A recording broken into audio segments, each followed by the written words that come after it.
Good morning, everybody. Tara here with the Wifey Wake Up, No Makeup again here this morning podcast. And I have a very important topic here. You may have heard, probably hear very often, whether you're a guy or a lady, about finding your true self or your authentic self. And guys, I understand you may be rolling your eyes. Women, you're probably already going, yes, I know. And it is, I acknowledge, have been through, it is a real thing. It is a real thing where you really feel the sense of where you've lost yourself at some point along the way. And I've been through this for a good couple of decades myself. And I want to give you all a heads up, you ladies in particular, to give you like a shortcut route through this whole thing. It doesn't have to take decades or even years, but you can get to this deeper understanding of who you are at a certain point of life, and also at the same time improve your life. I'm going to give you a few shortcuts and warnings along with this. So just a heads up, this is a huge topic. This could be a weekend workshop. So I'm going to go fast. I'm going to hit the points. And if you want more out of this, let me know in the comments.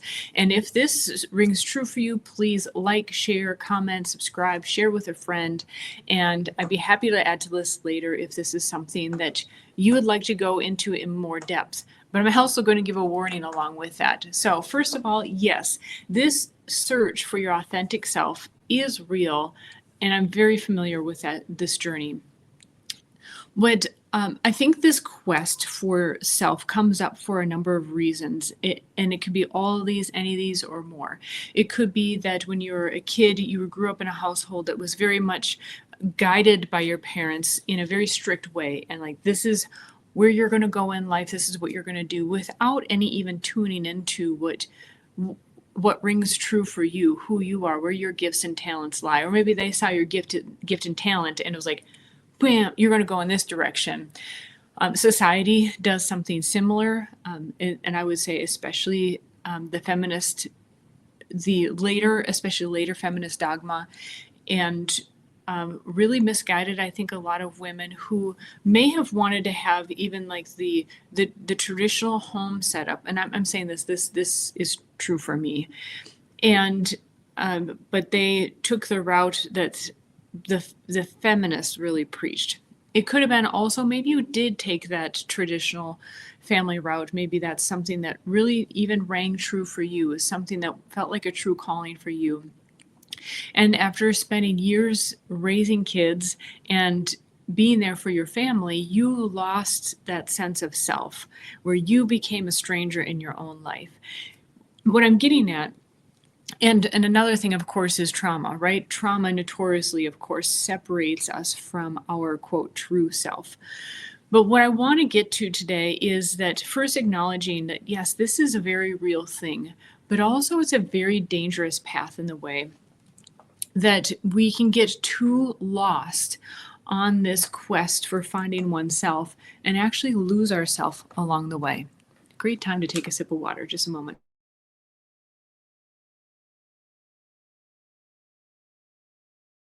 So this quest can be similar to taking a deep dive in the ocean. You may be familiar with that. Of course, we can go into the depths of the waters with equipment and so forth, but our bodies are really not equipped to do that. We can go for short stints, even to very deep waters, particularly with this equipment, but we also have to resurface very carefully, cautiously, and at times even do treatments afterwards to recover from that deep dive. And I want to use that as an analogy for when you take this deep dive into self-discovery, that it can be essential and it can be fascinating. But I'm going to actually encourage you, rather than taking that deep dive, to be more like a snorkeler, someone with snorkel gear, and you take a deep breath and you just go as deep as you can with that one breath. You take a look around and then you resurface. Come back to terrestrial life and take with you what you've gathered and learned and observed and seen at those deeper levels, but they don't have to be the deep, murky levels. So keep that analogy in mind, please. I might not have mentioned this, but I'm sharing this with you because I did these deep dives for a good 2 decades. And I would say that, yes, I learned a lot, took these deep dives, learned some great in depth things about myself, but I think I could really have taken a shortcut, and not just a shortcut in a way to like skip and like miss out on things, but like I didn't have to go as deep as I went. I could have moved on in life better. And also, I want to give you a heads up because I think I very easily was very close to going off a path in life that would have taken me onto an entirely different path that I think had I taken that path, if I was there at this point, I'd be looking back and going, oh my God, what did I do? So this path to self-discovery is very intriguing. It's very tantalizing. And it reminds me of scenes from like Charlie and the Chocolate Factory, you know, when they're just going into the factory and they go into these different sections of the factory and it's like, oh my gosh, this is candy. And that I would never imagine that this could be candy. And each child then in each room, a child gets kind of plucked out of the bunch, right? They have some kind of strange catastrophe, but it's because their senses, their curiosity got the best of them, right? Whether it was the bubble gum or the chocolate river or the bubbles, the bubble chute almost took away Charlie and his grandfather, right? And so all of these metaphors are really to open your eyes along the way before you start this journey, while you're on this journey, is just to be aware. It's a very tantalizing journey and it does have its place, but it's something you really want to be aware of these temptations, I would say. So again, I'd encourage you to be like the snorkeler and just hold your breath and go down and as deep as you can at those points, and then resurface with what you've learned. So I'm going to give you some very practical tools that you can use. This is broken down from dozens and dozens that I've gone into over the years. And you don't need to study the dozens and dozens. This is, like I said, this in itself, it could be a whole weekend workshop. And I'm going to give you some quick tools and that you can do the snorkeling dive into, but you don't have to go too deep. So know that this is whittled down tremendously. So the first one is, the primary one is actually, I'm going to give you some clues to what to look into in your astrology chart. And yes, I believe in Christ and I use astrology for insights. Just like we use weather to predict, to see what's going on in the weather, we can only predict so far because we're not supposed to be able to predict beyond a certain distance. But you can gain tremendous insights.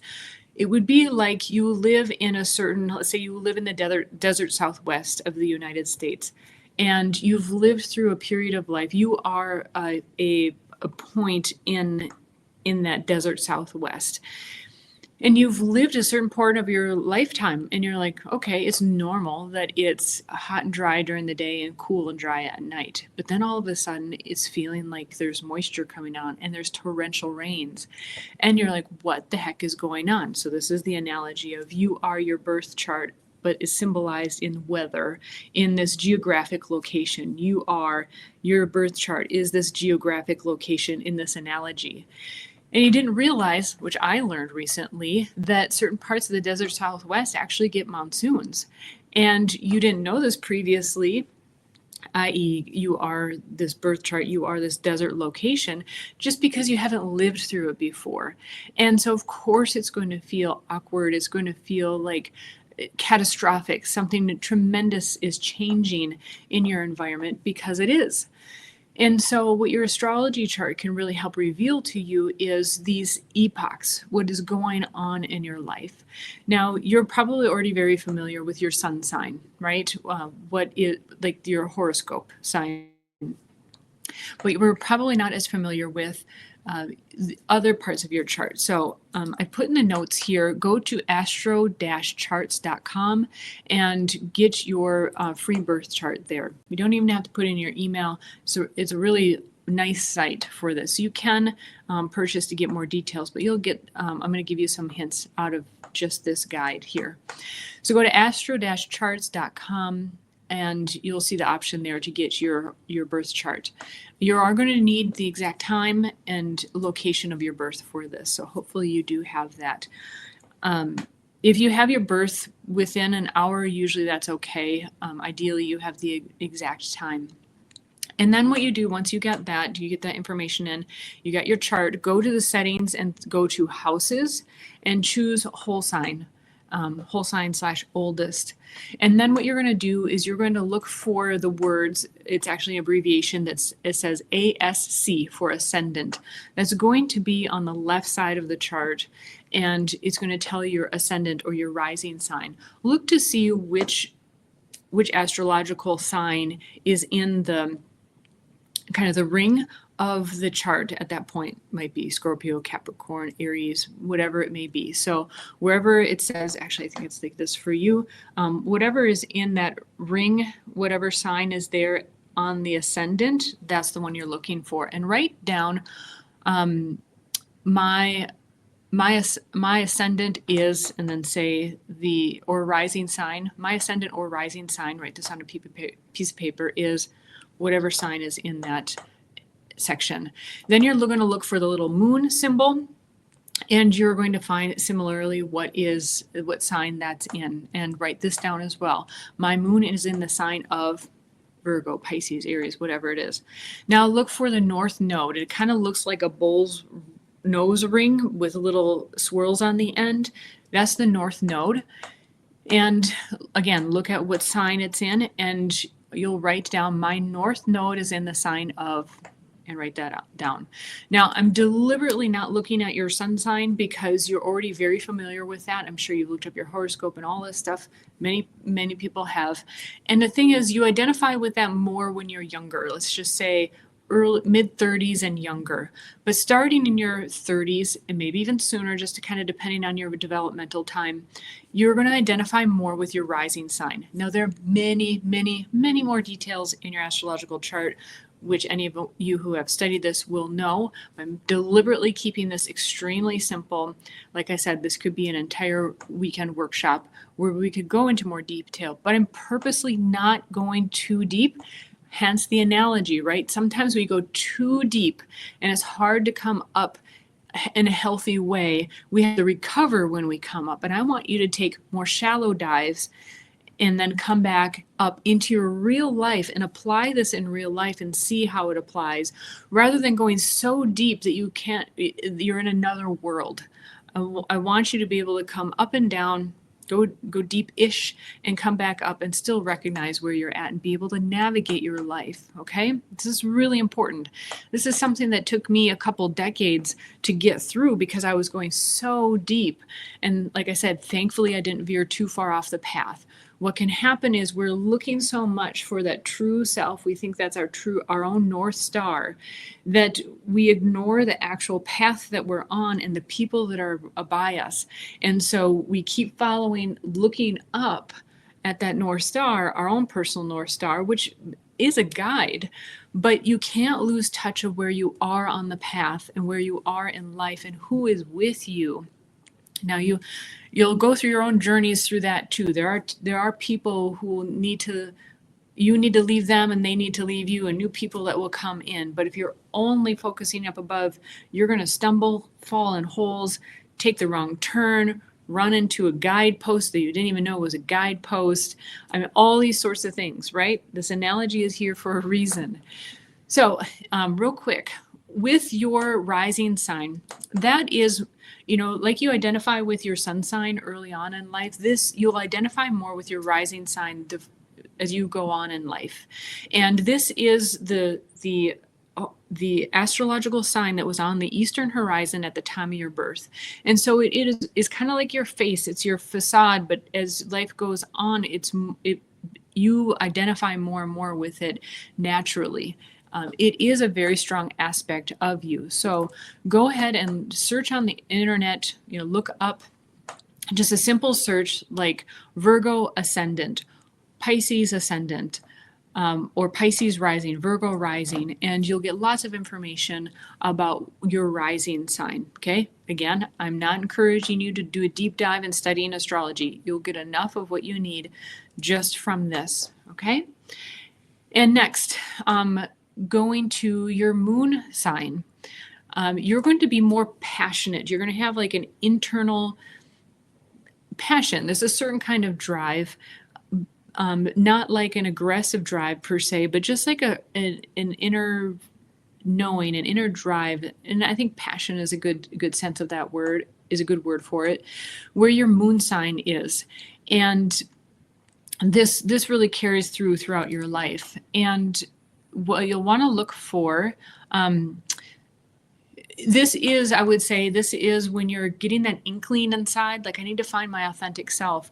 This is, I think, has a lot to your authentic self as well as the rising sign. So simply, again, go do a search on the internet and do moon in Scorpio or moon in Pisces, moon in Aries. That will give you really good insight into your kind of the inner drive, inner vision, purpose. Then last but not least, look at your north node. Your north node is like that proverbial North Star in a way. You have another in your chart that's kind of similar in a way. But what's different about the north node is that early in your life, you're going to identify more with your south node.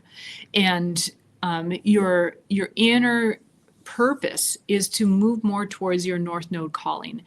And it is why also you're feeling this at a certain point in life. There's also another thing that happens in your chart that kind of coincides with your midlife crisis. So all these kind of within years of each other tend to coincide, and is why you feel this pull and this drive, or this pull in this direction. And so you'll naturally gravitate towards your south node. But what I want you to look up is on the internet is south node in whatever it says in your chart. So north node in Cancer, north node in Leo, north node in Aries, for example. And that will give you a clue to the more like the type. So the type of calling. So what's really interesting is a person with a south node in Virgo may be naturally early in their life very organized. Let's just say an engineer. They might be engineer-like and knowing how to put things together, systematize, and so forth. And later in life, they're starting to move towards their more Pisces north node side, which is more inventive, imaginative. So that would be the person who would develop into a person who might be more creative, or maybe they move into like a more artistic role in life.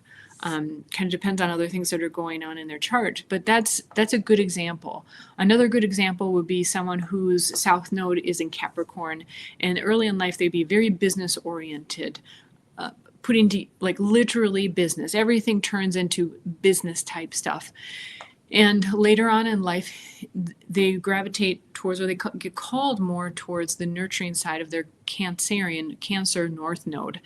And it is, in a way, it's not just kind of a calling. It's like we're meant to do that in order to balance out our life. And so these indicators, these three things, your rising sign, your moon sign, and your North Node, can really help move you on to the next step without losing yourself. Because it's not that you're trying to find your old self. You may have already gone through this. You're like, well, I used to like playing piano. I used to like playing tennis. I used to like doing this. But you try those things and then it just doesn't really fire you up like it used to. And you're like, what's going on here? But the thing is you're always developing. And so if you're trying to get to your original authentic self, you're probably doing exercises like, what did I used to enjoy? I have a few others that we could get into at some point. But oftentimes they're leading you back to a previous version of yourself, which does have some clues. But the thing is, hopefully, we are always evolving and we are called to move on and develop to that next phase of ourself as well. And so it's important to understand and do exercises that help us to understand our next version of ourselves, and at the same time being grounded where we are. You might, for example, your husband might just like totally not understand what you're talking about, and that's okay, right? Guys are different in the sense that, they'll either already know and kind of just go off on the path that they're going to go off on, or they get their marching orders, kind of like we do early on, and they just start marching in that direction and they live a dutiful life. And I want to emphasize also that that should not be overlooked. If your husband doesn't get you and doesn't understand and is just like, well, just do your job, right? You know, your whatever your job has been for the last 10, 20 years, and he just doesn't understand. And I really encourage you to not overlook the beauty and my phone is buzzing, in men who are just taking their marching orders, right? And really what they're doing is they're serving, likely serving their family, doing their duty. And so even though he may not understand, I encourage you, really highly encourage you, just, go through your process, but recognize the people who are with you, beside you, who have been with you and you want to keep on the journey. There may be some that you want to get rid of, but recognize and appreciate that even that person that may be annoying by your side, may have been with you all this time as well. Okay, that was a little bit of a tangent, but I think it was very important because I know, having gone through this, that it's only those who have gone through it that will really understand, right? So let's see. I really want to encourage you to, yes, find this authentic self, this next version of yourself, but don't forget to look at the path that you're on. If you're only looking at your North Star or only going inside, you have a very likely danger of getting lost on the path. And last, but certainly not least, what has really helped me in the end through this is actually reading the Bible every day. And what that did for me is that it helped me to not feel lost, to reintegrate the physical, mental, emotional, spiritual sides of myself into one once again. Because when you're searching, it's likely because obviously certain parts of you have been separated or are not integrated, or maybe the mom who's been so focused on other people, you feel the need to rediscover yourself. And so you was left somewhere, right? Or maybe trauma has separated parts of yourself. And I'll tell you, after years of trying to do gratitude practices, other spiritual practices, physical practices, so many other things, the only thing that has really helped me to be grounded mentally, emotionally, spiritually is reading the Bible on a daily basis. And it has, I cannot even express how much it has helped. And particularly, I would do gratitude practices and it just wouldn't stick. It wouldn't stick. I would fall back into the rut, which is a very real emotional thing. It's in other spiritual practices as well, to recognize that there is an emotional rut. We know it in psychology as well, that you have to literally create these new pathways by doing something different. And for me, that was definitely reading the Bible every day. If you don't know where to start, if you're like, it's been years or I've never done that, I think Proverbs is a wonderful place to start. It's very practical. It's easy to get into, and it's just a terrific place to start. So again, this is a shortcut. These are things that I've whittled down from 20 plus years of being on the journey to self-discovery, to finding my true self, to finding my authentic self. And it is a real thing. So if you're feeling kind of crazy, and especially if your husband's like, I don't understand what you're going through, these very simple things will help you to, yes, rediscover yourself, but also not get lost on the journey. It's easy when we're on this journey of self-discovery to think that, like the proverbial sign, self-discovery journey is the destination, but really it's a guidepost. It is a signal to you that, hey, yeah, you need to get in touch with something. You need to learn something. You need to evolve to the next version of you. But it doesn't mean that you have to ditch your whole previous life. And that's what I hope to really get across as well, is I think if you go online and there's plenty of people telling their stories and especially lamenting their stories these days. You do not have to ditch your whole previous life to become a new version of you. You can evolve in stages, and you can take the wonderful things with you and evolve to that next wonderful version of yourself as well. So I highly encourage you to check this out. These are very simple steps, but like I said, it's made simple so you don't have to do these super deep dives and get lost. I know I'm repeating myself, but this is so, so important. And this could be a whole weekend workshop. And I just almost cannot emphasize enough. Go through these exercises. If you would like to learn more in the sense of, it's not necessarily that we'll go deeper and get lost, but like, yeah, there are some details and some things to discuss. Let me know. I'd love to put together a course on this. And if this is something that interests you, please let me know in the comments. So if this was helpful, please like, subscribe, share with a friend that you think would benefit from this. And if you want some personal one-on-one help, you can connect with me. There in the description and the comments is a way to connect with me. And also, if you found this helpful and you just want to leave a token of appreciation, I have a tip jar there so I can take out my best buddy, who is my hubby, to coffee, lunch, or dinner. And as always, I love hearing from you. Let me know your thoughts. How has this been going for you in your life with whether you're a guy or a lady? Guys, I hope this helps bring some insight to the special lady in your life who might be going through this and give you some tools as well. Have a wonderful day, everybody, and take care.